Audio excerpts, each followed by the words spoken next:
El sacrificio ritual de la esclava. A principios del siglo X, el diplomático árabe Infadlan fue testigo de uno de los asesinatos rituales más metódicos jamás registrados. Viajando por el río Volga, se encontró con el pueblo rus, comerciantes vikingos conocidos por sus elaborados rituales funerarios. Cuando moría un jefe, los preparativos no solo eran para su entierro, sino también para quienes lo acompañarían al más allá. Una esclava se ofreció voluntariamente para morir junto a su amo. Durante 6 días, existió en un estado entre la vida y la muerte. Cantaba y bebía alcohol a diario, participando en las festividades mientras era plenamente consciente de su inminente final. Los testigos la describieron como alguien que parecía alegre, aunque Infadlan notó que temblaba cuando la llevaron al barco que se convertiría en su pira funeraria. En el 7º día, la muchacha fue vestida con ropas elegantes y adornada con joyas. El ritual se intensificó. La condujeron hasta un armazón de madera junto al cuerpo de su amo muerto. 6 hombres entraron en la tienda, por turnos, la agredieron sexualmente mientras otros le sujetaban los brazos y las piernas.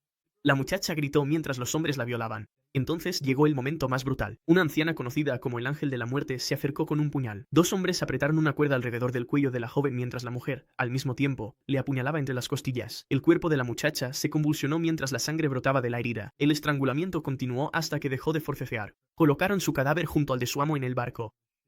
Los asistentes amontonaron leña alrededor de la embarcación y le prendieron fuego. En cuestión de minutos, las llamas envolvieron ambos cuerpos. El calor intenso impidió que nadie se acercara mientras la carne y los huesos se reducían a cenizas.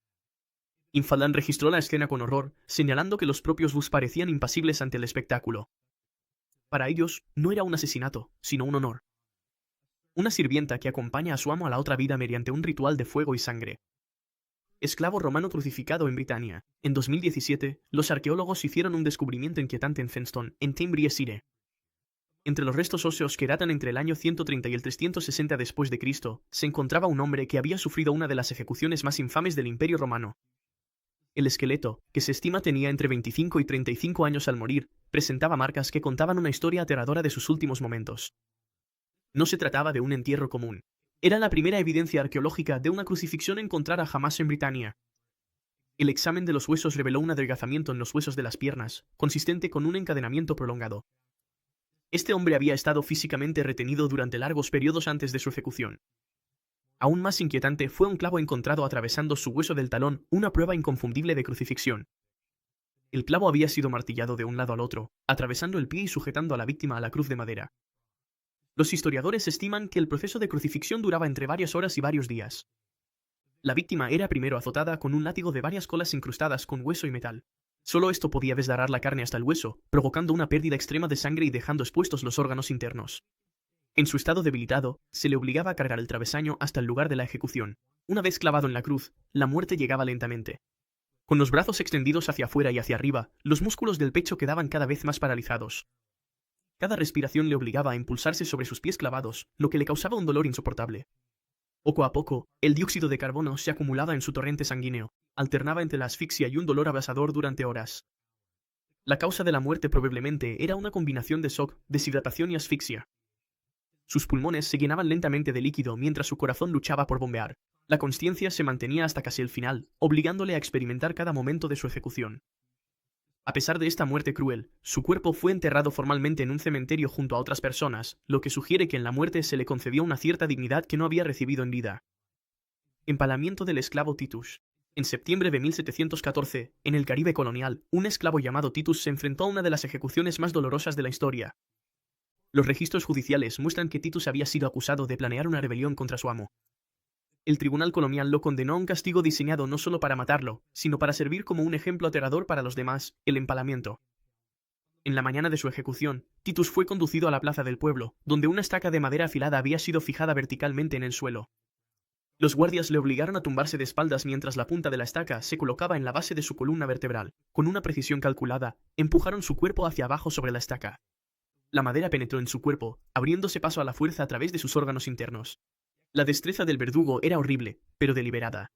Guiaron la estaca con cuidado para evitar perforar órganos vitales que habrían causado la muerte inmediata. En su lugar, la madera pasó junto a los principales vasos sanguíneos y órganos, asegurando el máximo sufrimiento sin una liberación rápida.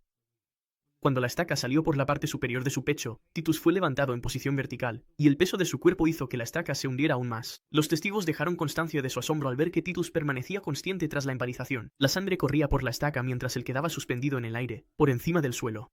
Su respiración se volvió superficial y dificultosa, mientras sus pulmones luchaban contra la intrusión de la madera. A pesar de los daños internos catastróficos, la muerte no llegó rápidamente. Durante aproximadamente 48 horas, Titus permaneció en ese estado. Durante ese tiempo, los registros de la corte señalan que se le ofreció a Gag una bebida alcohólica fuerte.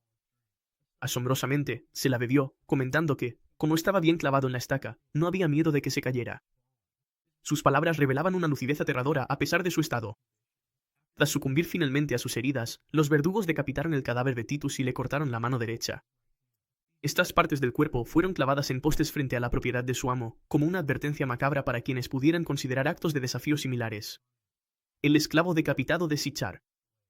A finales del siglo VI, en el valle del Loira de la Galia merovingia, un esclavo perteneciente a un noble llamado Sichar sufrió una de las muertes más brutales registradas por Gregorio de Tours.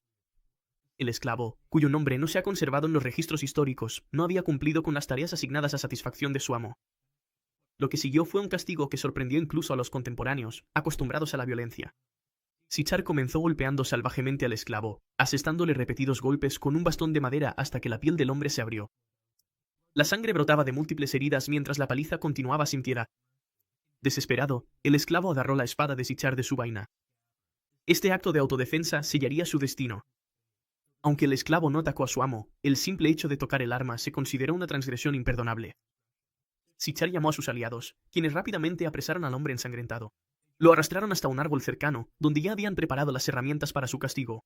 El esclavo forcejeó, pero debilitado por la paliza, no pudo resistir las múltiples manos que lo sujetaban. Primero, le cortaron la mano derecha, la que había agarrado la espada, usando una hacha afilada. La hoja cortó carne, tendón y hueso. El esclavo gritó mientras la sangre manaba a borbotones del muñón. Aún consciente, observó cómo colocaban su mano izquierda sobre un bloque de madera. El hacha cayó de nuevo. Ambos pies siguieron el mismo método metódico. Cada amputación se realizó lentamente, con cortes deliberados que prolongaban la consciencia del esclavo sobre su desmembramiento. Sus gritos se fueron debilitando poco a poco a medida que la pérdida de sangre se aceleraba. Durante todo el proceso, los testigos afirmaron que Sichar observó impasible, asegurándose de que el castigo se cumpliera por completo. Con el esclavo aún vivo, aunque apenas consciente, izaron su cuerpo mutilado sobre una horca improvisada construida a toda prisa. Una cuerda alrededor de su cuello se tensó cuando dejaron caer su peso. Sus últimos momentos los pasó colgado, incapaz siquiera de agarrar la cuerda con sus miembros amputados mientras se asfixiaba lentamente. Los esclavos condenados de Rauching. En la Francia merovingia del siglo VI, el duque Rauching era conocido por su crueldad excepcional hacia sus esclavos. Gregorio de Tours registró un incidente que destacó por su tormento psicológico calculado y su lenta ejecución. Dos jóvenes esclavos, un hombre y una mujer que trabajaban en la casa de Rauching, se habían enamorado y huyeron juntos con la esperanza de casarse. Cuando fueron capturados y devueltos a su amo, buscaron refugio en una iglesia local. Un sacerdote intervino en su favor, arrancando a Rauching la promesa de que no separaría a la pareja. Rauching aceptó, pero añadió ominosamente: me aseguraré de que permanezcan juntos eternamente. Los esclavos fueron devueltos a su finca, creyendo que habían conseguido misericordia gracias a la intercesión de la iglesia. El primer acto de crueldad de Rauching llevó durante la cena de esa misma noche. Ordenó al esclavo que sostuviera una vela entre las piernas desnudas. A medida que la cera se derretía, quemaba la carne del esclavo. Cuando el dolor se volvió insoportable y el esclavo intentó moverse, Rauching amenazó con ejecutarlo de inmediato. El esclavo permaneció inmóvil mientras su piel se ampollaba y carbonizaba, el olor a carne quemada llenando el comedor mientras Rauching y sus invitados seguían comiendo. A la mañana siguiente, Rauching ordenó que prepararan un ataúd. Los dos esclavos observaban con horror creciente mientras los sirvientes cavaban una tumba de más de 2 metros de profundidad. Entonces Rauching hizo que apresaran a la pareja. Lucharon mientras los guardias los obligaban a meterse juntos en la caja de madera. La mujer gritó al darse cuenta de la verdadera intención de Rauching tras su promesa de no separarnos. Una vez dentro, Rauching ordenó que clavaran la tapa.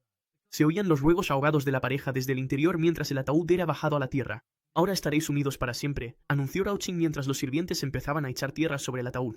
Los gritos de la pareja se fueron apagando a medida que la tierra se acumulaba sobre ellos. Dentro del ataúd enterrado, el aire se agotó rápidamente.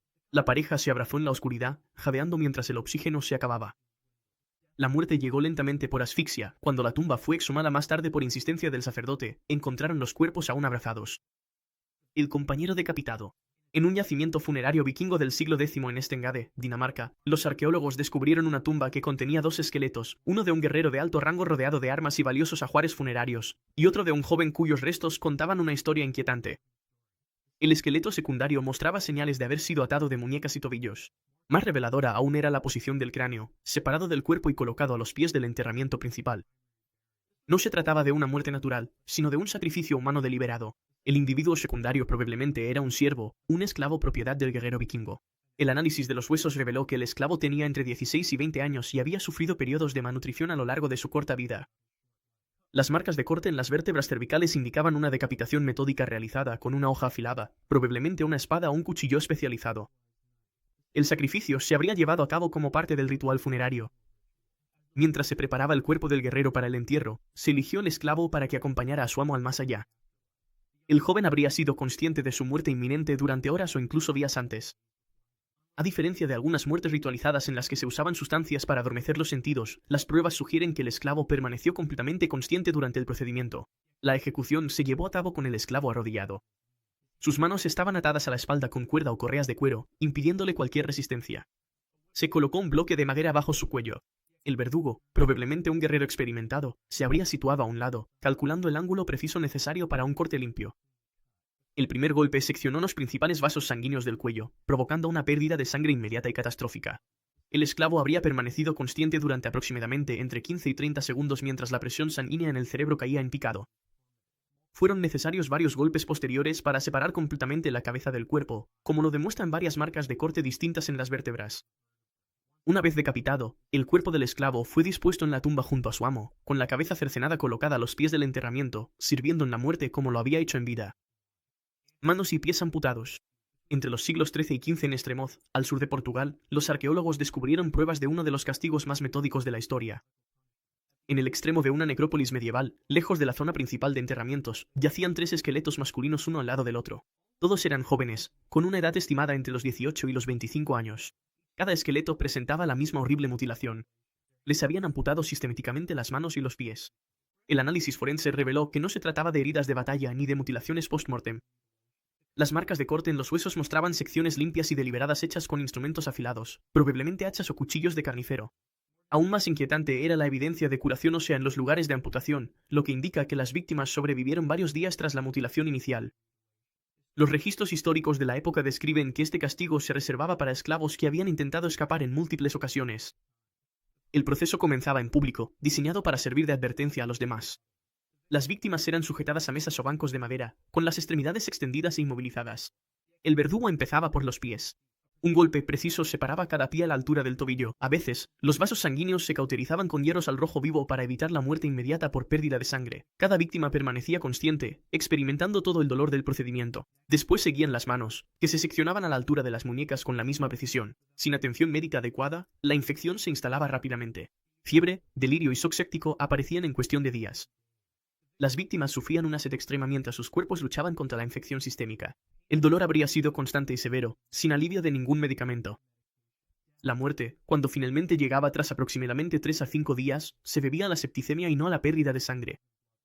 La colocación deliberada de estos cuerpos en el borde del cementerio, separados de otras sepulturas, mostraba que incluso en la muerte, estas personas eran consideradas marginadas. Su castigo continuaba simbólicamente, negándoles la dignidad de un entierro adecuado entre la comunidad y marcados por sus mutilaciones como transgresores, incluso en la otra vida.